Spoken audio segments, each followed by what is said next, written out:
ሰላም ጤና ይስጥልን ተመልካቾቻችን የግንቦት 30 2017 ዓ.ም የቅዳሜ ወጎች ዝግጅታችን ከምንጊዜ ሚዲያ በኬኔዲ መንገሻና የሽመቤት ዱባለ የቅብብል ቀጣዩ ዜማ ተጀመረ። መልካም ቅዳሜ።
አድማጭ ተመልካቾቻችን ቀደም ሲል ኬኔዲ መንገሻና የሽመቤት ዱባለ በጋራ በቅብብል ባቀነቀኑት የሰማዩ ባቡር በተሰኘው ዜማ ዝግጅታችንን ጀመር። በዚህ አጋጣሚ ለመላው የእስልምና እምነት ተከታይ ወገኖቻችን ትናንት ለተከበረው የኢድ አል አድሃ በዓል እንኳን አደረሳችሁ እንላለን። ከበዓሉ ጋር በተያያዘ የነበረንን ዝግጅት ያው ትናንት ተከታትላችኋል። የኛ እንኳን አደረሳችሁ መልእክት ላልደረሳችሁ ወገኖቻችን ዛሬም ቢሆን እንግዲህ አንድ ቀን ያደረውና እንኳን አደረሳችሁ ማለት ይገባል። ሪዮት ሰላም ብያለሁ ወዳጅ። ሰላም ብያለሁ ታቦር። አዎ ትላንትና ቢሆንም ትላንት ያለን ቢሆንም ዛሬ ደግሞ በድጋሚ እንኳን አደረሳችሁ ለማለት እንወዳለን ለሙስሊም ወገኖቻችን በሙሉ ለ1446ኛው የኢድ አል አድሃ ወይም አረፋ በዓል እንኳን አደረሳችሁ። እንግዲህ ከዚህ በዓል ጋር ተያይዞ የሃጂ ጉዞ የሚነሳ ነውና የሃጂ ጉዞ በኢትዮጵያውያን ዘንድ ምን ይመስላል ታሪኩ የሚለውን ከዚህ ቀደም አድርገነው ከነበረው ቃለ መጠይቅ ከደራሲ ተሾመ ብርሃኑ ከማል ጋራ የተወሰነውን ቀንጭበን ትላንት አስደምጠን ነበር። ምናልባት ያላደመጣችሁ እንድታደምጡ በዚህ አጋጣሚ መጋበዝ ፈልጋለሁ። በጣም የሚስብ ነገር አለውና እሱን ለመጠቆም ነው። ታቦር በጣም ጥሩ ሪዮት። እንግዲህ በመግቢያችንም የተወዳጆቹን የሽመቤት ዱባለና ኬኔዲ መንገሻ የቅብብል ዜማ ጋብዘናል። በነገራችን ላይ ወደፊት ደራሲውን እንግዳ አድርገን በዝርዝር ታሪኩንና መሳጭ ከጀርባ ያለው ነገር ያወራናል የሚል ተስፋ አለኝ። በዚህ የቅብብል ዜማ የግጥሙ ሐሳብ በጣም ይገርማል። ሪዮት የፈጣሪን መንገድና የሰው ልጆችን ጥበብና ቴክኖሎጂ አነጻጽሮ ነው ደራሲው በሁለቱን ድምጻውያን የሚያቀባብለውና አንድ ቦታ ላይ ያንቺ መውደድ ፍቅር ላይላዩን ሲያበረኝ የሰው ልጆች ጥበብ ገሃነም መሰለኝ ይላል። እንግዲህ በአውሮፕላን መጣ ሆይ በዝና መጣሽ ሆይ በዝና የሰማዩ መርጠህ ደጉን መንገድ ትለዋለች። በሰማዩ ባቡር ከተፍ ባየሩ መንገድ ይላል። እሱ ደግሞ እሱን እየተባባሉ ነውና እሱ የአውሮፕላንን ጥበብ የሰው ልጆችን ጥበብ አውሮፕላንን ምሳሌ አድርጎ የሰው ልጆችን ጥበብ እየገለጸ ነው እና በዛ ውስጥ ያሉ ሐሳቦች ግን የሚገርምሽ የፈጣሪው እንደሚበልጥ እሷ የከዳመናው በላይ ገነት ይኖር ይሆን አይነት ጥያቄ ሁሉ ትጠይቀዋለችና ነካክቼ ለዛውን እንዳላጠፋው ደራሲውን አግኝተን ስናወራ በደንብ ያወራናል ብዬ ተስፋ አደርጋለሁ። ግን በጣም ከሚገርሙኝ ጥሩ የስነ ጽሁፍ ውበት ካላቸው የዘፈን ግጥሞች አንዱ ነው ለማለት ነው። ወደ ቀዳሚው ስናመራ እንግዲህ ባለፈውም ሳምንት ስንል ነበር ሪዮት ግንቦት ወርና የኢትዮጵያ ፖለቲካ ብዙ ትስስር አላቸውና ያለፈው ማጠናቀቂያውም እንደዚሁ መዝጊያ ከመጀመሪያው እስከ መዝጊያው ቀኖቹን ቁጭ ብለን ብናሰላቸው ብዙዎቹ ከኢትዮጵያ ፖለቲካ ታሪክ ጋር የተያያዙ ብዙ ነገሮች እናገኛለን።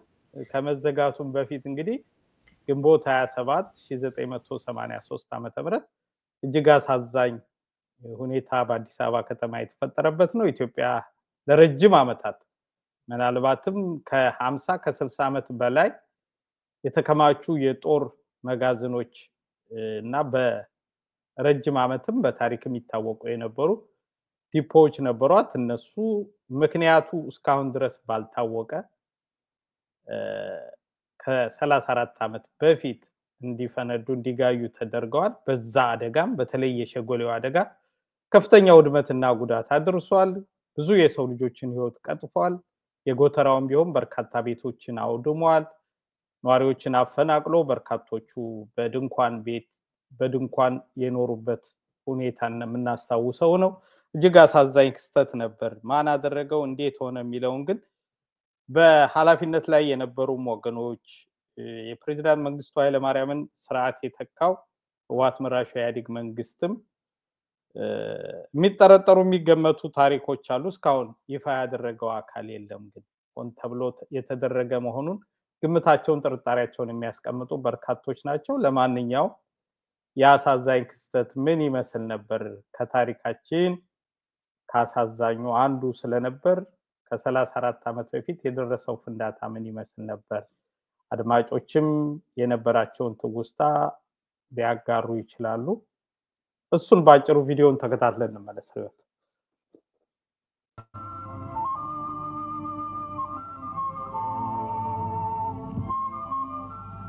ይሁንና ምንም እንኳን ሰላሙና የዜጎች ደህንነት ቀዳሚ ነገር መሆኑ ቢታመንም የመጀመሪያው የሰላም ተቃዋሚዎች እርምጃ የሆነው ከባድ የቃጠሎ ፍንዳታ ተሰምቷል።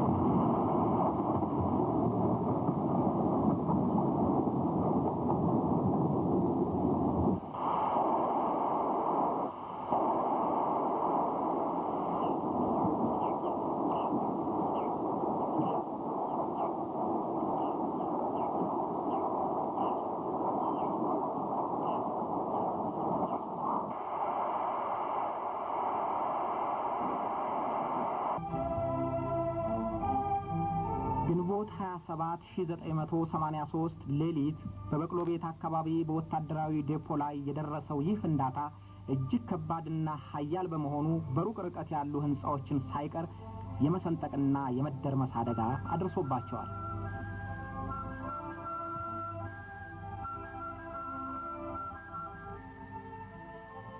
በአካባቢው ያሉትን ቤቶች ወድመዋል።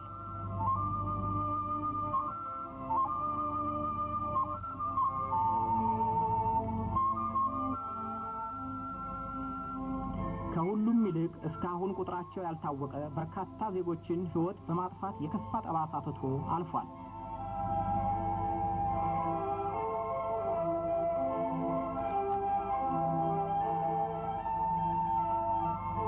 በዚህ ፍንዳታ ቤታቸው የወደመባቸውም እስካሁን ድረስ በድንኳን ኑሮ እየተቸገሩ ናቸው።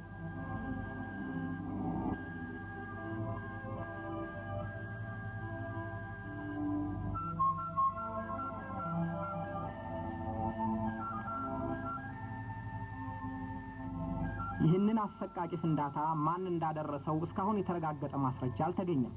ጊዜያዊ መንግስቱም ሰላምን የማይሹ ጸረ ሰላም ኃይሎች ያደረጉት ነው ከማለት በላይ አልገለጸም።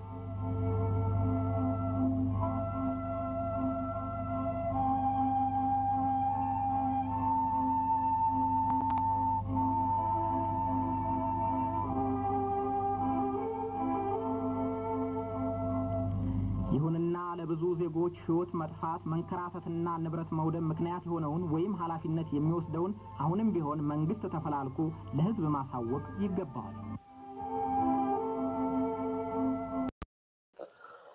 አድማጭ ተመልካቾቻችን እየተከታተላችሁ ያላችሁት ከምንጊዜ ሚዲያ የቅዳሜ ወጎች ዝግጅታችንን ነው። ቀደም ሲል ከ34 ዓመት በፊት በበቅሎ ቤት አካባቢ የደረሰውን እጅግ ዘግናኝና አሰቃቂ ፍንዳታ የዛሬ 34 ዓመት ማለት ነው የሚያስታውሰውን የቪዲዮ ምስል ባጭሩ ጋበዝናችሁ።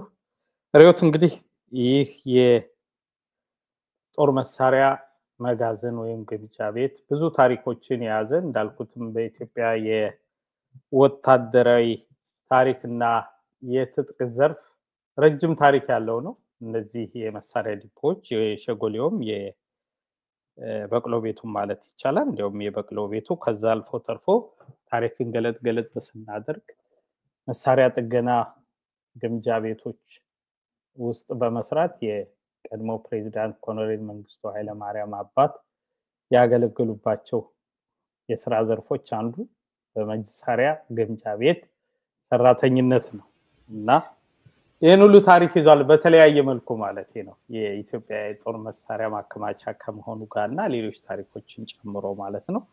አሳዛኝ ነበር። በርካታ ወገኖቻችን የተፈናቀሉበት ብዙ መከራና ፍዳ ያዩበት እንዳልኩት የሸጎሌውም ደግሞ ብዙ የወገኖቻችንን ህይወት የቀጠፈ ምክንያቱም ትልልቅና ከባድ የሚባሉ ተተኳሾች በሳቱ ምክንያት ወደ ተለያየ አካባቢ እየተወረወሩ ከፍተኛ ጉዳት ያደረሱበት ህንጻዎችን ያወደሙበት በዛ ምክንያት ደግሞ የጎተራው በተለይ ተፈናቅለው አጠገቡም የነዳጅ ዲፖ ስለነበር ደግሞ አደጋው እጅግ የከፋ እንደነበር በርካቶች ያስታውሳሉ የሚለው ለታሪክ ለመዘከር ነው በጥቂቱም ቢሆን። የሚገርም ነው እንግዲህ ከገጣሚና አርታይ ጥላሁን አበበ ጋር ያለፈው ረቡዕ ከተጎጆቹ አንዱ ስለነበር በዚህ ፍንዳታ ህይወታቸው ከተመሳቀለባቸው ቤታቸውን ካጡ ከሱ ጋር ቆንጆ ቆይታ አድርገን ነበር እዛ ላይ ታሪክ ጽፎ ማለት ነውና የሱንም የጎረቤቶቹንም ምናልባት ያልተመለከታችሁ በዚህ አጋጣሚ ተመልከቱት ማለት እፈልጋለሁና አሁን ያልከውን ሲያነሳ ነበር አጠገቡ እንደዚህ የነዳጅ ነገር መኖሩ እንግዲህ ያኔ ከከተማ ሩቅ ነው እንደዚህ ተብሎ ታስቦ ሊሆን እንደሚችል በሂደት ግን በቃ ልክ እንደ ቄራው አይነት ማለት ነውና ለማንኛውም የሚገርም ነገር አለ። ሁለት አንድ ላይ መሆን የሌለባቸው ነገሮች አንድ ላይ መሆናቸው እንዴት የበለጠ ጥፋቱን እንዳባባሰውና ያው የኢትዮጵያ ታሪክ ነገር አንዱ የሚገርመው እስካሁን ይሄ ማን አደረገው የሚለውን እንኳን ምላሽ በበቂ ሁኔታ ያልተሰጠበት የተለያዩ ግምቶች ያሉበት መሆኑ ነው። ለማንኛውም ያለፈው ረቡዕ 34ኛ ዓመቱን የደፈነው ታሪክ ባጭሩ ይሄንን ይመስላል። እንግዲህ ይሄንን ስናነሳ ደግሞ መሐመድ አሚንን አለማንሳት አይቻልምና በፎቶ ታሪኮችን ያስቀረልን ይሄንን ታሪክ ለማስቀረት ባደረገው ጥረት ደግሞ እጁን ያጣ በኋላም ደግሞ እንደዚሁ ከኢትዮጵያ ጋር በተያያዘ ደግሞ በአውሮፕላን አደጋ ደግሞ እንደዚሁ ከኮሞሮሱ ጋር ተያይዞ ህይወቱን አጥቷልና የሚገርም ነገር አለው። ትንሽ ስለሱ ምን እንባባል ታቦ? አዎ መሐመድ አሚን በቀጥታ ይሄንን አደጋ ከቀረጹ ወይም ለታሪክ ካስቀሩ ጋዜጠኞች ካሜራ ሰዎች አንዱ ነው ማለት ይቻላል። በዛም ምክንያት ነው እንግዲህ ትክክለኛ የሙያው ተሳትፎ ላይ ያለ እጁን ያጣው ባደጋው ምክንያት ማለት ነው የሚገርመው እንግዲህ ኢትዮጵያና እሱም ያላቸው ትስስር ይገርም ነበር አጋጣሚው ማለት ነው ከዛ በኋላ እንግዲህ ደግሞ የኮሞሮስ የአውሮፕላን አደጋ የኢትዮጵያ አየር መንገድ ላይ ሲፈጠር ከተጓዦቹ አንዱ ስለነበር በዚህኛው አደጋ አካሉን አጣ በዛኛው አደጋ ደግሞ ህይወቱን አጣና የሚገርምና አሳዛኝ ታሪክ ያለው ባለሙያ ነበር ይገርም ነው በዛው የምታይበት የጋዜጠኝነትን እንግዲህ እሱ እንደ ፎቶ ጋዜጠኝነቱ ከነበረበት ተነስቶ ከሂልተን እዛ ላይም እኮ ፎቶ አንስቷል ግን አላረካውም እንደገና ወደ አደጋው አዎ በቀጥታ የሚዘግቡ የነበሩ የሚገርምሽ በቪዲዮም ማለት ነው በወቅቱ የቢቢሲ ጋዜጠኞች ቪዲዮዎች ሁሉ አሉ ያው ዳይሬክት እየዘገቡ ካሉበት ሆነው ማለት የሱ እንዳልሽው ለየት የሚያደርገው በትክክል ቦታው ላይ ድረስ ልክ እንደ አንድ ባለሙያ እውነታውንና በደንብ ያሳያል ያለውን ለማንሳት ሄዶ ነው ያን አደጋ የተቀበለውና ለሙያ የሚከፈልን ዋጋና መስዋዕትነት ማሳያ ከሆኑት አንዱ ነው ማለት ይችላል የሚገርም ነው ወደ ቀጣይ ማለፍ እንችላለን ታቦር በጣም ጥሩ ሪዮት ወደ ቀጣዩ መረጃ ስናመራት ወዳጇ ድምጻዊ ኩኩ ሰብስቤ በቅርቡ ያወጣችውን ደጃዝማች የተሰኘ የሙዚቃ አልበሟን የፊታችን ቅዳሜ ማለት የዛሬ ሳምንት ታስመርቃለች ኩኩ በዚህ አልበሟ ውስጥ ከ6 በላይ ስራዎችን የሰራላት ቴዎድሮስ ካሳሁን ወይም ቴዲ አፍሮ መሆኑን ገልጻለች ከዚህ አልበም ጋር ተያይዞ የነበረው ልፋቱ ጣውረድ በተመለከተም በስራው ላይ ተሳታፊ የነበሩ ሁሉ የተለያዩ መግለጫዎችን ሲሰጡ ተከታትለናል ከዚህ አንፃር ይህ 9ኛ የሙዚቃ አልበሟ የፊታችን ቅዳሜ ይመረቃል የሚለውን መረጃ ለማጋራት ነው በነገራችን ላይ ድምጻዊት ኩኩ ሰብስቤን ስናስብ ሪዮት እንደአብዛኛዎቹ የ1970ዎቹ ተወዳጅ ድምጻውያን ሁሉ የራሷን ተወዳጅነትም ሆነ ተጽዕኖ ፈጣሪነት ፈጥራ እዚህ ድረስ የደረሰች ባለሙያ ናት እንግዲህ በፈረንጆቹ እንደምታውቂው የተለያዩ የሙዚቃ ስብስብ ቡድኖች በሚፈጥሩት ተጽዕኖ ያ ተጽዕኖአቸው ወደ ሌሎች ሀገሮችም ተጋብቶና ተዛምቶ ተጽዕኖአቸው ዓለም አቀፍ የሚሆንበት ብዙ አጋጣሚ አይተናል አለባበሳቸው የፀጉር ቁርጣቸው ሌሎችም ነገሮቻቸው ማለት ይቻላል ለምሳሌ ዘ ቢትልስ የሚባሉ ተወዳጅ የሙዚቃ ስብስብ ቡድኖች ነበሩና የነሱ ያለባበስ ስታይል ወይም ስልትኛ ሀገር ድረስ ዘልቆ ገብቶ ታስታውሽ ከሆነ የኢትዮጵያውን የሙዚቃ ንጉስ ጥላሁን ገሰሰን ጨምሮ ሁላችንም ማንረሳው በተለይ ፈልጌ አስፈልጌ የተሰኘውን የሙዚቃ ምስል ቪዲዮ የተቀረጸበት አለባበስ ቢትልስ ሹራብ በጣም ፋሽን የሆነበት ያዘመን ከዛ ጀምሮ የመጣ ነው በኋላም ላይ እንግዲህ የፖፕ ንጉስ ማይክል ጃክሰንም በርካታ ዚፖች አሉት ጃኬት የብዙዎቻችን መዘነጫ የመሆን እድል የገጠመውና በጣም ተወዳጅ የነበረበትን ዘመን እናስታውሳለን ወደ ኩኩም ስንመለስ የራሷ የፀጉር አሰራር ስልት ወይም ስታይል ተከትላ ለበርካቶች ኩኩ ስታይል ተብሎ በተለይ በዛጎልና በዶቃ ፀጉርን ማስዋብ የዛን ወቅት ተወዳጅ ፋሽን እንደነበርና የፈጠረችውም ተጽዕኖ የማይረሳ ነው ከኩኩ ጋር ተያይዞ በብዛት ሲነሳ ማላየው ግን የቅርብ ሰዎች በደንብ የሚያውቁት ሪዮት በጣም ቀልድና ጨዋታ የምታቅ ኩኩ ከዛም አልፎ ተርፎ ከድምጽ አይነቷ ጎን ለጎን የተለያዩ የሙያ አጋሮቿን ጓደኞቿን ድምጽ አስመስላ መጫወት መስፈን የምትችል ነፃውና ያደገች ናት በቤተሰብ አስተዳደጓ ከዚህ በፊት ታሪኳም እንደሚናገረው እሷም በጥቂቱም ቢሆን እንደምታስፈዳው እጅግ ዘመናዊ የሰለጠኑ ቤተሰቦች ስለነበሯት በነፃነት ነው ያሳደጓትና ያ በራስ መተማመኗም ከሙያዋ ጋር ተዳብሎ ይሄንን ተሰጧን በግልጽ እንድታወጣው ያረጋት ይመስለኛል እሱን ቪዲዮ ባጭሩ እንጋብዛለን ከዛ ፊት ሪዮት የሚጨምሪውን ጨምሪና የፊታችን ቅዳሜ የተወዳጇ ድምጻዊ ኩኩ ሰብስቤ ደጃዝማች አልበም ይመረቃል በቦታው ተገኝታችሁ ፍቅርና አክብሮታችሁን ግለጹ የሚለውን መልእክት ላስምርበትና ወደ አንቺ ልመለስ ሪዮት እሺ የኩኩን ተጫዋችነት ጉዳይ ስታነሳ እንግዲህ በቅርቡ ከሰይፉ ጋር ባደረገችው ቃለ መጠይቅ ትልቅ መነጋገሪያ ነገር ሆኖ የነበረው እሱ ነበረ የጨዋታ ለዛዋ እንደዚሁም በቃ አንዳንድ መልሶችን የምትመልስበት ነገር ባጭሩ እንደውም አንድ ደቂቃ የምትሆን እየተቀነጨበ እየወጣ መነጋገሪያ ሆኖ ነበርና በደንብ የታየበት ነው ብዬ አስባለሁኝ። ይሄኛው ቪዲዮ ደግሞ ቆየት ያለ ነው። ወደሱ እንሄድና እንመልከት። ጊዜ ኩኩ የምታስቀን የሰው ድምጽ በማስመሰል ነው። እና ዛሬ ይሄን ብትጋብዘን የማንን አስመስዬ ብልጫትልሽ አዲዬ እስቲ ልሞክር። የፋየ ወዳ ለበካ ለምዶ አይበገረም ለሸራጓዳ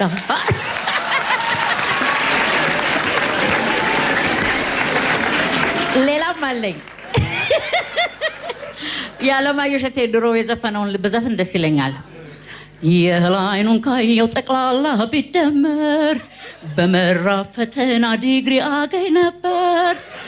ጧት ማታ ነየየ ለእናቴ እሮሮ ጧት ማታ ነየየ ለአባቴ እሮሮ ምንኛ ክፉ ነው የእንጀራ እናት ኑሮ ምንኛ ክፉ ነው የእንጀራ እናት ኑሮ በልታ የተረፋትን እኔ እንኳን እንዳልበላ ውሻ ትጥራለች ቡቺ ቡቺ ብላ ይላል አለማየሁ እሸቴ። መልካሙ እንዴት ነበረ?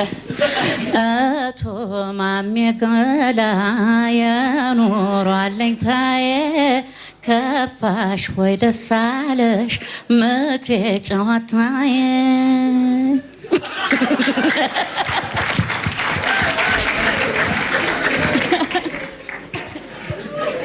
እና እኔ በጣም ይልቅ ወጋየሁ ደግነቱ የሚባል ዘፋኝ ነበረ። አሁን አርፏል።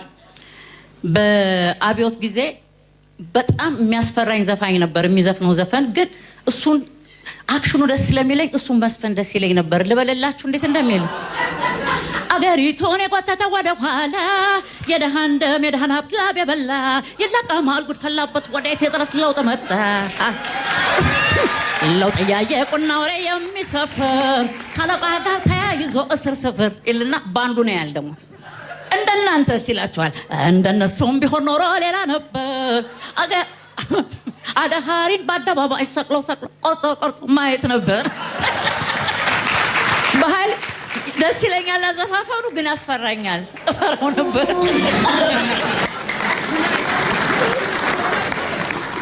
አገሪቱን የጎተተ ወደኋላ ደግል ሀብቱን የሚያሟላ ሰራተኛ በስልጣኑ የሚያብላላ ምን ይዋጠው ከህዝብ ላይ ጉቦ የበላ ይቀጣታል አይቀርለት ይለቀማል ከየቤቱ ከየወንዙ ከያለበት ለውጥ መጣ ያ ጉደኛ ፈረደበት በሰራው ግፍ ተለቃቅሞ ወደ እስር ቤት ለውጥ መጣ ያ ግፈኛ ፈረደበት በሰራው ግፍ እዚህ ይዞ ወደ እስር ቤት እርሱን ሰጥቶ በምላሱ ሰውን ወጊ ምን ይዋጠው ያ ወሬኛ ያ አዋጊ አሰሪና ሰራተኛ ነራራቂ በእሱን ምላስ በቅዲያፉ ወሬ አራቂ ወዱ ገዳይ እርሱ ሳቂ ለማንኛው ወዴት ያ ሰባቂ።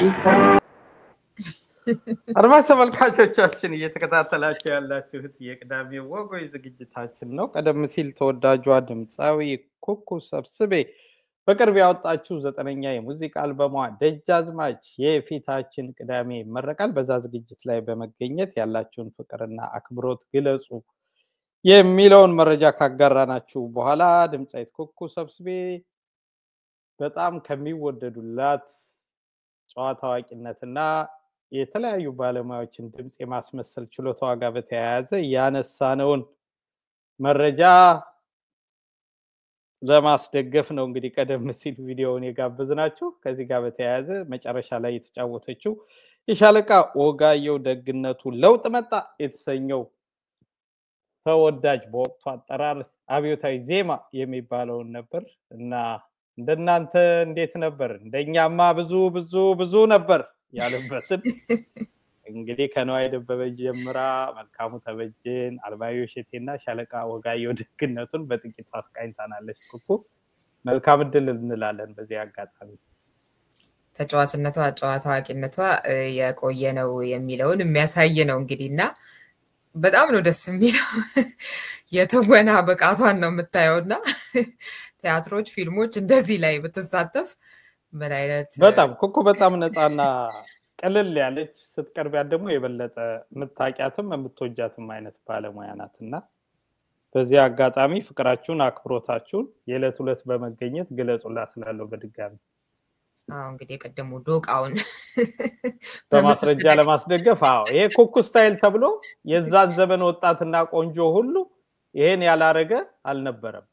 ምናልባት ፎቶ የመነሳት ችግር ኖሮ በታሪክ ካላስቀሩት ካልሆነ በቀር በቃ መጠሪያዋ ሆኖ ነበር ማለት ትችያለሽ። ከችሎታዋ እኩል የፀጉር ስታይሏም ተወዳጅ የነበረበት ጊዜ ነበር ኩኩ ስታይል እየተባለ።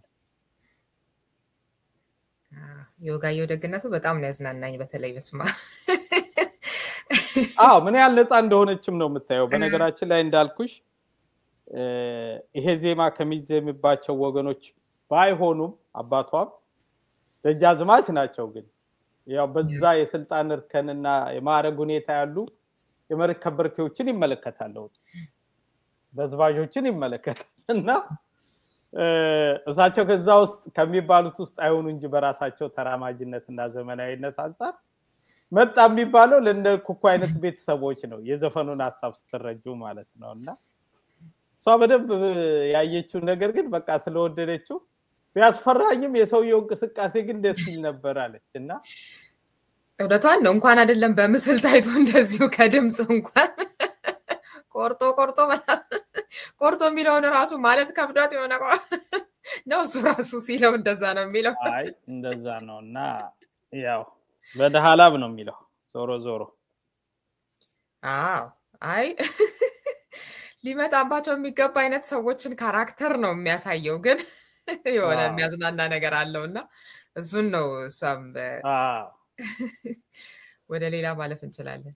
በጣም ጥሩ አድማጭ ተመልካቾቻችን የቅዳሜ ወጋችን እንደቀጠለ ነው። በቀጣይነት ወደ ጠቅላይ ሚኒስትር አብይ አህመድ ነው የምናመራው። ሪዮት እንግዲህ በዚህ በያዝነው ሳምንትም እሳቸውም ባለ 4 ክፍል መግለጫ ነው ቃለ መጠይቅ አድርገዋል። ዞሮ እሱን ለሌሎች ቀኖች ምንድነው ሐሳቡ እንዴት ነው የሚለውን እንተውና በብዙዎች ዘንድ በተለይ መልሻውን የምክክር ኮሚሽኑን የሚመሩትን ፕሮፌሰር መስፍንን ጨምሮ እንግዲህ የአእምሮ ሕክምና ባለሙያዎች የተለያየ ሙያዊ አስተያየት ሲሰጡ እንሰማለን። የስነ ልቦናና የስነ አእምሮ ባለሙያዎች እኔነት በአንድ ሰው ስብዕና ውስጥ ጎልቶ ከታየ ምናልባት የዛ ሰው አስተሳሰብና አመለካከት መገለጫዎች ናቸው ተብሎ ከሚጠቆሙት መካከል ነው። እኔ የሚል ሰው የኔነት በሽታ ወይም ይሄ ፈረንጆቹ ኢጎ የሚሉት ነገር ይንጸባረቃል የሚል ነገር አለ። የዛ ሙያ ሰው ስላልሆን እንዲያው በእኒ መሪ ላይ ይሄ ነገር ተንጸባርቋል ወይ እውነት አለ ወይ የሚለውን ግን በማስረጃ ብናይ የሚል ሐሳብ ስለነበረ እሱን ነገር ባጭሩ ብንገባበዝ ምን ይመስላችኋል አድማጭ ተመልካቾቻችን? ጠቅላይ ሚኒስትሩና እኔነት ምን ይመስላል? እስቲ ባጭሩ እንከታተል፣ ዘና በሉበት። እኔ በስሜት ታወቃለሁ። እኔ አብይ ይባላለሁ። እኔ ኢትዮጵያ ጠቅላይ ሚኒስትር ሆኜ እኔ ንጉስ ነኝ ሁሉ ጊዜ። እኔን የሚያክል የፌስቡክ ፎሎወር ያለው ኢትዮጵያ የለም። እኔ በልጅነቴ የ3ኛ ክፍል እና የ4ኛ ክፍል ተማሪ ያለው ፎቶ አልነሳም። እኔን ለመግደል የምታርጉት ሙከራ ተው አይጠቅማችሁም። እኔ ደግሞ በተፈጥሮ የመለመን ጸጋ አለኝ። እኔን በግል መስደብ አይችልም። እኔን ይወዱኛል። እኔ ሳስበው ከኔ መንደር ውስጥ እኔ ከመጣ በኋላ እኔ ደሞዝ ከፍየው ከኔ ጋር እየዋለ እኔ በ24 ሰዓት ዘክላቸዋለሁ። እኔን መግደል ማለት ኢትዮጵያ መግደል አይደለም። ያለኔ ኢትዮጵያ ያለኔ ኢትዮጵያውያን መኖር ትችላላችሁ። እኔ ግን ያለናንተ ምንምና የማረባ ነኝ።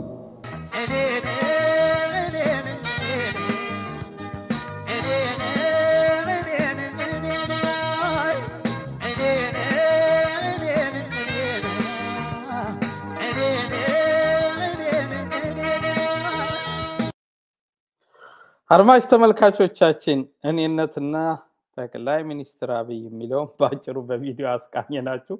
ከወቅታዊ ጉዳይ ጋር ካያያዝኩት ግን በትክክል አሁን እንደው የስነ አእምሮ ባለሙያ የሆኑ የውጭ ሀገር ሰዎች ይሄን ባስተረጉምላቸውና ወይ ይሄን ቪዲዮ ቢያዩት እርግጠኛ ነኝ በትክክል አሁን እናንተ ሀገር ሐኪሞች ስራ እንዳቆሙ ማረጋገጫው ይሄ ነው የሚሉ ይመስለኛል። ለማንኛውም እናንተ እንዴት አገኛችሁት? ሪዮት ወደ አንቺ ልመለስ። እኔ ግን ያለ እናንተ ምንም ነኝ እየተባለ ይሄ ማንነት አይደለም ቢባልስ? እሱማ የኔ ቢጤ እየተባለ እኮ ነው ብዙ ወገናችን የተጎዳው። ያለ እውነታቸውን ነው። ያለኛማ ምንም ናቸው። እኔ ናቸው ያለኛማ። እኛ ላይ መሆኑን ያሳሰበን እኮ እኛ። ለማንኛውም አድማጮች እናንተም የራሳችሁን ሐሳብና አስተያየት ማጋራት ትችላላችሁ። የቅዳሜ ወጋችን ቀጥሏል። በቀጣይነት በቅዳሜ ወጎች ከሚካተቱ ዝግጅቶቻችን አንዱ በሙዚቃ አንሳቅ ነው። ወደ ዛሬው አለ።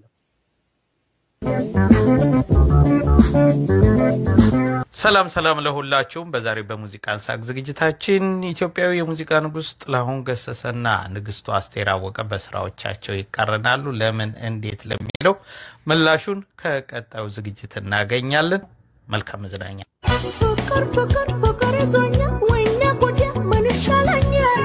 አንቺ ከቶለሽ ስለምንር አልገባሽው ሁሉን ነገር ረስተሽው ችላ ብለሽ ረስተሽው ሶፋን ገጥሞ አርጎ ተከምክሞ ጠጉሩ መላክ መስሎ ታየኝ እያለው ማማሩ አንተልከጂቱ አሪማጂና እኔም እየታለሁ ምናልባት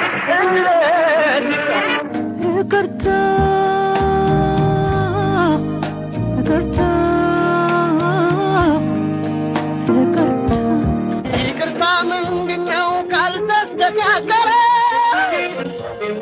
እሾሃ ሜኬላ ሆድያ በቀለ ተሰበረ ቅስሜ ልቤ ማለቀሰ ያለቀሰም ፊትክ የሳቀም ያለቅሳል ያለቀሰም ፊትክ የሳቀም ያለቅሳል ፍቅር አይመጥም ከሁሉም ይደርሳል ቻልቻል አድርጋ ቻልቻል ያለፈውን እርሳው ቻልቻል የለፈውን ቻለው ቻልቻል መቼውንም ቻለው አልቻልኩም ተጎዳ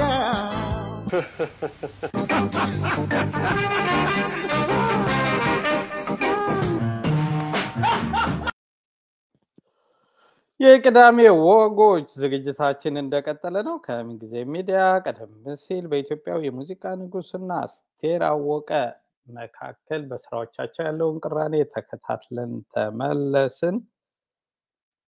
ዝግጅታችን ሼር ላይክ በማድረግ ወደ ሌሎች እንዲዳረስ ኃላፊነታችሁን ካደራ ጭምር ተወጡ። ሰብስክራይብ በማድረግ ቤተሰብ እንሁን።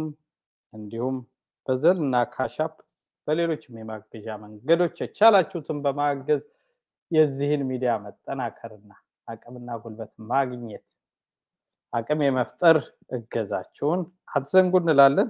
ሪዮት ወደ አንቺ ልመለስ። እሺ ቻል አድርገው አልቻልኩም ነው እንግዲህ እየተባባሉ ያሉትና ምክር ለመካሪው ቀላል ነው አይነት ነገር ነው እያለ አልቻልኩም ብሏል። ቻል አልቻልኩም። ይሄን ስትይ ምን ሌላ ምን ነገር ትዝ አለኝ። የጠቅላይ ሚኒስትሩ በዚህ ባልኩት በዚህ አሁን በያዝነው ሳምንት ያደረጉት ቃለ ምልልስ ጋር ተያይዞ የሕክምና ባለሙያዎች ካነሷቸው ወሳኝ ጥያቄዎች አንዱ የደሞዝ ጥያቄ ነውና እሱን በተመለከተ የሰጡት ምላሽ ነው። ሁላችንም ያስፈልገናል ደሞዝ ባይ ናቸውና እሳቸው ሲመሩም ከህዝቡ እኩል ተቸግሬ መከራ ደርሶብኝ ያሉ ነው።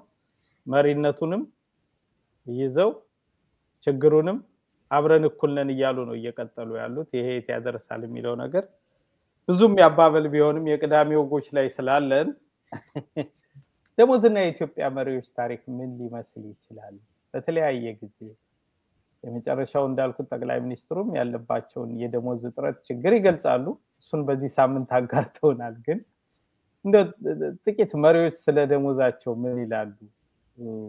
አብዛኛው እንዳሁኑ ሁሉም ነገር ድብልቅልቁ ሳይወጣ የየራሳችን ግምትና ጥርጣሬዎች ነበሩን በቃ ቁጥር አንድ ያገሪቱ ሰው እነዛ አካላት ስለሚሆኑ ማንም የሚያዛቸው ስለሌለ የሚፈልጉትን ይወስዳሉ የሚል ጥርጣሬና ግምት ነበረን ግን ራሳቸውስ በታሪክ አጋጣሚ መሪዎች ግን ምን ብለው ያውቃሉ የሚለው ሊያሳይ ይችላል እስቲ ደሞዝና ኢትዮጵያ መሪዎችን የሚለውን በጥቂት አይተን እንመለስ ሪዮት እንደውነት የሆነ እንዳንዳንዱ አፍሪካ ወይም ደግሞ ታዳጊ ሀገሮች እኮ ታሪክ አጋጣሚ ሆነ በልዩ ልዩ ምክንያት እዚህ ደረጃ ለደረሰ የህብረተሰብ ክፍል የሚበጀው ይሄንኑ ድሃ መሰራተኛና ገበሬ እየበዘበዙ እንዳንዳንዶቹ አውሮፓ ቤት መስራት ይቻላል በእጅ ባንገት አልማዝ ማጥለቅ ይቻላል ሁሉ ነገር ማድረግ ይቻላል ችግር የለም እንደዛ አይነት ከሆነ ዲሞክራሲና ለህዝብ እድገት የሚፈልገው ደሞዜን በተመለከተ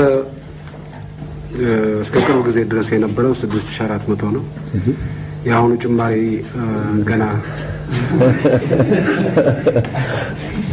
እኔ ጋር ደረሰም ያለው ሲደርስ የሚጨመር ነገር ካለ አሳውቃለሁ እኔ ኢትዮጵያ ጠቅላይ ሚኒስትር ሆኜ በወር 400 ምናምን ዶላር ነው በላው እንደምታውቁ አልሰርቅም የኢትዮጵያ ደሞዝ በቂ አይደለም የኔ ደሞዝ በቂ አይደለም አድማጭ ተመልካቾቻችን ተመልሰናል ይሄ ደሞዝ በቂ አይደለም እያሉ ነው ጠቅላይ ሚኒስትሩ እንግዲህ የሚበቃውን እኛም በቂ አይደለም እሳቸውም በቂ አይደለም ላይ ተገናኘን የሚገርመው ይሄ ነው በነገራችን ላይ ሪዮት እንደ ደሞዝ ነገር ሲነሳ በተለያየ ጊዜ የሚያጋጥመን መረጃና ያው ሀገሪቱም እድገት የህዝብ ቁጥር ምናምን እንደዚህ ተያያዥ ጉዳዮችን ይነሳሉ ሁሉም ነገር እየጨመረ ከፍ ያለ የመጣበት የተለያየ ምክንያት በአግባቡ ሲሆን ማለት በነገራችን ላይ ፕሬዝዳንት መንግስቱ ኃይለ ማርያም 1500 ብር ነበር በወቅቱ ደሞዛቸው ይሄን እንግዲህ ተሳቸው የስልጣን ዘመን ከፍተኛ አመራር ከነበሩት መካከል ዶክተር አለሙ አበበ በአንድ ወቅት በነበረን ቆይታ እንደው የደሞዝ መጠናቸው ምን ያህል ነበር የሚወዱትስ እንደው የምግብ አይነት ምናምን ብሎ አውርተን ነበር እዛ ላይ ተጠቀሱት ነውና እንደውም አንድ ታሪክ አጫወቱ ምን አሉ ይመስለሽ ባለቤታቸው ታሞ የፕሬዝዳንቱ ውጭ ሀገር ሄደዋል ተወሰነ ጊዜ እና ይመስለኛል ቤት ውስጥ ይሄን በሌላ በሳቸው የስልጣን ዘመን ከፍተኛ ኃላፊነት የነበራቸው ጓድ ፋሲካ ሲደልልን ጨምሮ የተለያዩ ሐሳቦችን ሲገልጹ ሰምተናል ስላናኗራቸው የአንድ የጦር መኮንን ማለት ፕሬዝዳንቱ የደረሱበት የጦር መኮንን ማዕረግ አለ አይደለ ኮሎኔል ናቸው በዛ ደረጃ ላይ ያለ ያን የመኮንን ኑሮ ነው የሚኖር ሰውየው እና እንደውም በአንድ ወቅት እዛ ቤተ መንግስት ያሉ ይሄ የቤተ መንግስት ምግብ አዘጋጆች ኃላፊ የሆነ ሰው ጓድ ፋሲካንም አማክሯቸው እንዴ በጀቱ አለ ምግብ ማዘጋጀት ይቻላል ሰራተኞቹ አሉ እዚሁ ቤተ መንግስት የሚዘጋጃው በንጉሱ ጊዜ እንደሚደረገው እሱ እንዲጠቀሙ ቢደረግ ተብሎ ወዳጆቻቸው ሲያናግሯቸው በጭራሽ ነው እና ባለቤታቸው እንደማንኛው ሰው ያበሰሉ ነው ይጠቀሙ የነበረውና ኗኗራቸው በጣም ኖርማል የሚባል እንደነበር ይገለጻል ከዛ ጋር ተያይዞ ነውና የቤቶች ይሏቸዋል መሰለኝ እንግዲህ ባለቤታቸው ሄደው ለህክምና ሄደው ለተወሰነች ጊዜ ግራ ገብቷቸዋል አንድ ቀን ጓዳለም እነዚህ ሴቶች እነዚህ ሚስቶች የቻሉት ዳክ በጣም ከፍተኛ ነው ባክ ዛሬም ገንዘብ አምጣ ነው ነገም ገንዘብ አምጣ ነው የሚሉ ብለው ያጫወቱኝና አረሳም ብለው ነበርና እዚህ ንግግራቸውም ላይ ያነሱታል እንዳየሽው ይሄንኑ ደሃ ገበሬ ዘርፎና ነጥቆ አውሮፓ ቤት መስራት ይቻላል አልማዝ ባልማዝ ወርቅ በወርቅ መሆን ይቻላል ይሄ አይደለም አላማው ይላሉ በነገራችን ላይ እሳቸውን ጨምሮ መንግስታቸው ከማይታማባቸው ዋነኛ ነገር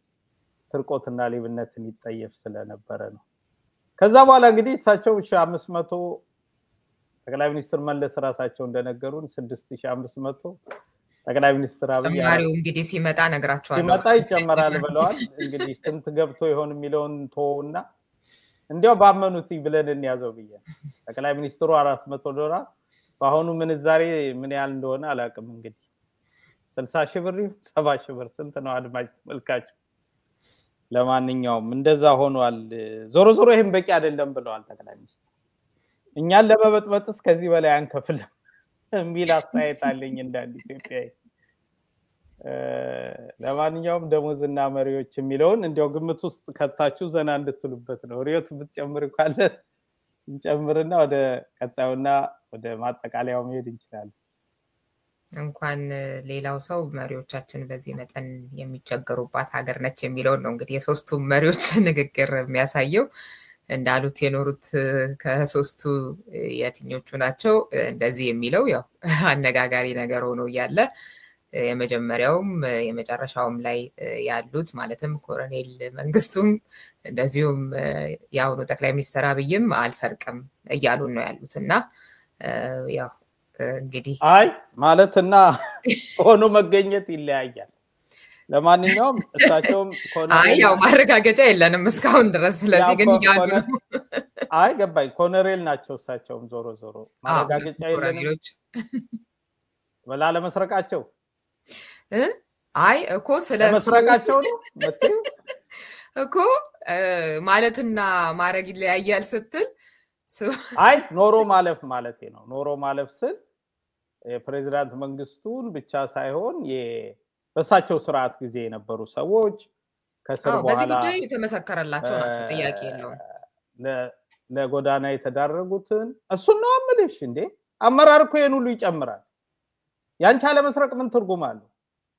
ያገሪቱ ተተኪ ወጣት ያገሪቱ ተስፋ ያለው ሰራተኛና ኢትዮጵያን የተሻለ ደረጃ አደርሳለሁ የሚል ህልም ያለው ሁሉ ስረቁ ግን ዳቦ ቤት ክፈቱ ይያልሽ መሪ ሆነሽ ያበረታታሽ እኔ አልሰርቅም ምንድነው? ዋናው ነገር እኮ ካንቺ የመነጨው ሐሳብና አይዲያ እኮ በቃ ያገር ምልክት ነሽ መሪ ነሽ ወደድሽም ጠላሽም ህዝቡ እንደ መሪ ነው የሚያይሽ እና ያንቺ በግል ሌባ አይደለሁም ወይም እኔ በግሌ አልሰርቅም ማለትሽ ትርጉም የለውም። ሌብነት እንዲስፋፋና እስከበረታታ ድረስ ያ እሱ ይገባኛል። ኖ ስርዓት ይዞ እንዲቀጥል እንጂ ባበረታታት እኮ ብቻ አይደለም ህግ ነው እኮ የሆነው። ከሳቸው ቀደም ያሉት ጠቅላይ ሚኒስትር ስረቁ ግን አትያዙዋል። ሳቸው ደግሞ መስረቅ ምንም አይደለም ግን አትሊስት እንዲያው ዳቦ ቤት ክፈቱበት የሥራ ዘርፉን ሁሉ ጠቁመው ነውና ከዛ አንፃር ነው አለመስረቅ ሲባል ምሳሌ መሆን ኖሮ ማሳለፍ ስልሽ አለመስረቅ ብቻ ሳይሆን ለመርሁ ተገዝቶ ማድረግ ሲቻል የሚለው ለማስ እንጂ ሌላ ጊዜ እንመጣበታለን። እሱ የቅዳሜው ጉዳይ ስለሆነ ወደ ሌላ ማለፍ እንችላለን። በጣም ጥሩ እንግዲህ በማጠቃለያው ደግሞ አሁንም ጠቅላይ ሚኒስትሩን ምሳሌ እናደርግና ሪዮት በተለያየ ጊዜ መሪዎች ለሀገራቸው የተሻለ ህልም ምኞት ሊኖራቸው ይችላል። ይሄ ከተግባር ጋር እንዲቀናጅ የነሱ ጠንካራ አመራር መስጠት ውጤታማ ያደርጋል ሀገርን ብዬ አስባለሁ። ከዛ አንፃር በብልጽግና ዘመን ያሉ አመራሮች ግን ጠቅላይ ሚኒስትሩን ጨምሮ የሚወዳደሩ ነው የሚመስለው ምልሽ በትልልቅ በማይሆኑ ውሸቶች እንዴት ሀገርን መለወጥ ይቻላል እንዴት ማሳደግ ይቻላል የሚለው ነገር ትልልቅ ውሸት በመዋሸት ይሄ የብልጽግና ችግር ብቻ አይመስለኝም። እንዲያው ህዋት መራሹ ያድግ ከመጣ ጀምሮ በሚኒስትርነት በኃላፊነት ደረጃ ያሉ ሰዎች እንዲያው አለባበሳቸውን አሳምረው ከራባት አድርገው በቴሌቪዥን ብቅ ብለው ሰባዓት ላቦልድ የሚያስብል ወይም አውዝ ቢላሂ ሊያስብል የሚችሉ ትልልቅ ግዙፍ ውሸቶችን ሲዋሹ ያየንበት በርካታ አጋጣሚዎች አሉ። የብልጽግኖች ግን ደግሞ የባሰና እጅግ የከፋ ሆነ የሚለው እንዲያው የአነቡስ ክስታ ቢሆንም ባሳዛኝ መልኩ ማሳያው ምን ይመስላል ይሄንንም እንድናስታውስ ያደረገኝ በዚህ ባሳለፍነው ሳምንት የፌደራል ፖሊስ አዛዥ የሆኑት ጄኔራል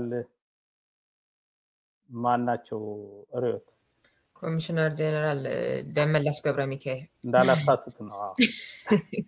ኮሚሽነር ጄኔራል ነው የሚባለው በዚህኛ አጠራር ዘመን አለመድኩትም ብዙ ግን አረረም መረረም ለፍታ ያገኙት ማረጋቸው ነው በቦታው ላይ እስካሉ ድረስ። ስለዚህ ኮሚሽነር ጄኔራል ደመላሽ ገብረ ሚካኤል ፖሊስ ፌደራል ፖሊስ እየደረሰበት ያለውን የሳይንስና ቴክኖሎጂ ጥበብ አስመልክተው የገለጹት ነገር አለ። ቀደም ካሉት ግን ከሳቸው የበላዮች ወይም ተመሳሳይ ባለስልጣኖች ምን አይነት አስገራሚ ነገር ተነግሮ ነበር የሚለውን ያሳያል ብዬ ያሰብኩበት ነው። በተለይ ጠቅላይ ሚኒስትር አብይን ጨምሮ ኢትዮጵያ በ2050 እንደኛ አቆጣጠር ማለት ነው የምትደርስበትን ደረጃ ከዛ ኢታማዦር ሹሙ ከዛ አየር ኃይል አዛዡ ከዛ የፌደራል ፖሊስ ኮሚሽነሩ የሰጧቸውን ቀደም ሲል ያልኳችሁን ነገር አያይዛችሁ ዘና በሉበት እያነቡ እስክስታም ቢሆን ሀገራችን ላይ የ10 ዓመት ብቻ ሳይሆን የ30 ዓመት እቅድም አወጥተናል። በ2050 ኢትዮጵያ በዓለም ውስጥ ስመጥር ከሆኑ ሀገራት በዚህ ደረጃ ትመደባለች የሚልም እቅድ አወጥተናል። ሁለት ሀያላን ሀገራት ይኖራሉ፣ ከሁለቱ አንዷ ኢትዮጵያ ትሆናለች የሚል እቅድም ተወጥቷል። 10ን ከተግባባን በኋላ 30ውን እንወያያለን። ዛሬ በጎረቤት ሀገር በተፈጠረው ችግር በጣም ብዙ የውጭ ሰዎች በንጽጽር ኢትዮጵያ ሰላማዊና የተሻለ ኑሮ ያለባት ሀገር ስለሆነ ኢትዮጵያ እንምጣው ጥያቄ ያቀርባሉ። ዛሬ የኢትዮጵያ መከላከያ ሰራዊት በዓለም ላይ በጣም ተፈላጊ ሆኗል። ሰው እኛ ጋር ወታደር ማሰልጠን ይፈልጋል፣ ኦፊሰር ማሰልጠን ይፈልጋል፣ ፓይለት ማሰልጠን ይፈልጋል፣ የምንድነው የከባድ መሳሪያ ምድብተኛ ማሰልጠን ይፈልጋል። የኛ ሰራዊት የግንባታ እሴት ይፈልጋል። ስለዚህ እኛ ሳንወድ በግድ እንትን ያደርጉናል፣ በቃ ይጋብዙናል፣ ኢንቫይት ያደርጉናል። በሚገርም ሁኔታ ድሮ ምንም ከኛ ጋር መስራት የማያስቡ ሀገሮችም አሁን ከናንተ ጋር ብንመተን ብንሰለጥን የናንተ የስልጠና ቦታችሁ በጣም ያምራል፣ ቃል በቃል የዓለም አቀፍ ወርልድ ስታንዳርድ የስልጠና ማዕከል ነው ያላችሁ ብሎ የመሰከሩ ሀገሮች አሉ። ወርልድ ክላስ ከናንተ ጋር ብንሰለጥን ብታሰለጥኑልን፣ የጥገና ቦታችሁ ጥሩ ስለሆነ ብትጠግኑልን፣ አብረን የልምድ ልውውጥ ብናደርግ ብሎ አሁን በርካታ ሀገሮች እንትን አዲስ አበባ ላይ ደግሞ በቅርቡ ሰው አልባ ፖሊስ ስቴሽን እንገነባለን። የስማርት ፖሊስ ስቴሽን ማለት ነው። እሱን ላውንች እናደርጋለን። እሱን ከተወሰኑ ወራት በኋላ ላውንች ስናደርግ በአፍሪካ የመጀመሪያው ነው፣ በዓለም አራተኛው ነው ማለት ነው።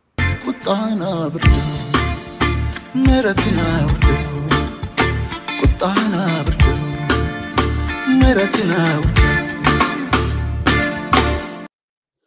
አድማጭ ተመልካቾቻችን እየተከታተላችሁ ያላችሁት የቅዳሜ ወጎች ዝግጅታችንን ነው። ቀደም ሲል ጠቅላይ ሚኒስትር አብይ አህመድ፣ ፊልድ ማርሻል ብርሃኑ ጁላ እንዲሁም የአየር ኃይል አዛዥ ጄኔራል ይልማ መርዳሳ፣ የፖሊስ ፌደራል ፖሊስ ኮሚሽነር ጄኔራል ደመላሽ ገብረ ሚካኤል የሰጡትን የኢትዮጵያን የደረሰችበትን እድገትና ብልጽግና የብልጽግና አመራሮች በእነሱ አገላለጽ ኢትዮጵያ ያለችበትን ሁኔታ ተከታትለን ተመለስ። እንዴት አገኛችሁት? በጽሁፍ መልእክት ሐሳባችሁን ልታጋሩ ትችላላችሁ። ሪዮት ወደ አንቺ ልመለስና እንግዲህ የነገ ዕለት ሰንበት ዝግጅታችንን ተቆመን ዝግጅታችንን መቋጨት እንችላለን። እሺ ታቦር፣ ነገ እንግዲህ በአድማጮች መድረክ ዝግጅታችን የምንነጋገረው ዛሬ የሚደረገውን የተቃውሞ ትዕይንተ እሱን ተመልክታችሁ ዛሬ ማለት ነው ከዚህ ፕሮግራም ቀጥሎ ላይቭ በሚሆነው ነገ ደግሞ እዛ ላይ እንነጋገራለን ማለት ነው። በጣም ጥሩ አድማጭ ተመልካቾቻችን፣ ላለፉት 17 ሳምንታት ተከታተሉት የነበረው የአንጋፋው የዜማና ግጥም ደራሲ እንዲሁም የሙዚቃ አቀናባሪ አበበ መለሰ ጋር ያደረግነው ረጅም ቆይታ በተለይ ባልተሰሙ የኢትዮጵያ ሙዚቃ ታሪኮችና ከሱም የህይወት ታሪክ ጋር የተያያዙት ክፍል 18 እና የመጨረሻው ነገ በዋሽንግተን ዲሲ ሰዓት አቆጣጠር 10 ሰዓት ኤኤም ላይ ይቀርባል። የዝግጅት እንድትከታተሉ ያላችሁንም ሐሳብና አስተያየት እንድትገልጹ ለባለሙያውም ያላችሁን ፍቅር አክብሮትም ይሁን ጥያቄና አስተያየት መግለጽ የምትችሉ መሆኑን እያስታወስኩኝ ነገ 10 ሰዓት ኤኤም ላይ በተወልደ እንግዳ ዝግጅታችን የመጨረሻው ክፍል ይቀርባል። እስከታተሉ የነበረው የቅዳሜ ወጎች ዝግጅታችን ይሄን ይመስል ነበር። ሪዮት አለሙና ተወልደ በየነ የተለያዩ መረጃዎችን ካዝናኝና ቁም ነገር አዘል ቪዲዮዎች ጋር አካተን አብረናችሁ ቆየን። እሁድ ሰው ይበለን። ጤና ይስጥልን።